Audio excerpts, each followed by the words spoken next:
Hi everyone, my name is Bimba and I'm here with my friend Bhavani. In this video, we will be discussing the different strategies for different topics of the PTE Academic test. Yes, Bimba, I think we can talk about Retell Lecture now. Yeah, sure.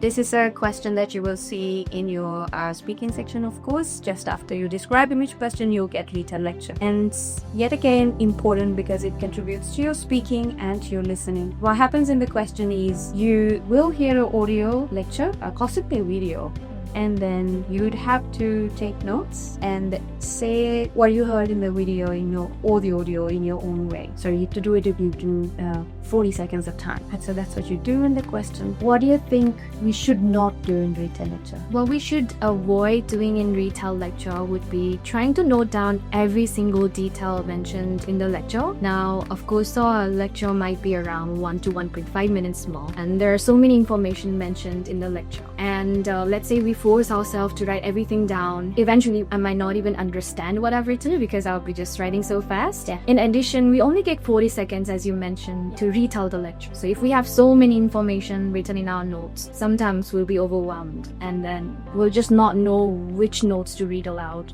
which notes to include in your response and whatnot. Yeah. And that's gonna put more pressure again, and that's how you mess up. So trying to note down every single detail from the lecture would be something you need to avoid. Instead, pick up the main points and take it simple and easy. What are some of the strategies you think you can implement for Retell Lecture? One of the main strategies that you can follow is to, clearly write your notes. You could be very good at writing notes. You could be very good at listening to the audio, but you could be terrible at your handwriting. And then you take messy notes, not organized here and there in your paper. That's probably sounds very, unimportant, but it is actually important because I've been there, done that.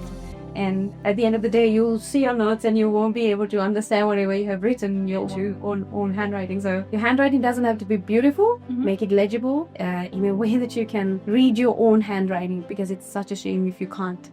So I would say that's the most important ones that I would follow personally, and it's quite important as well. And another thing is to have a bit of a structure to your notes when you're writing your notes. Do it in an organized way. Probably you can divide the page into few cells. If that's too much, at least write the point form, as in their points, right? Yes, correct. Since this is a very important question, Pimba, do you have any strategy that you would like to add apart from the ones that I talked about here? Yes, I do. I think the most important strategy in Retell Lecture would be the fact that you have to try and take notes in key phrases and key sentences. I did mention that you should not be trying to include every single information from the audio, but there are some key important information that you can take notes. When you're taking notes, just make sure that it's either in meaningful groups of words, key phrases, or in sentences. When you only write single words, individual words from the audio, that makes your answer a little bit meaningless or disjointed, and that is how you lose all of your score in Retell Lecture based on the marking criteria. So please write the notes in key phrases or key sentences. That would be the best strategy I can offer. Flowy!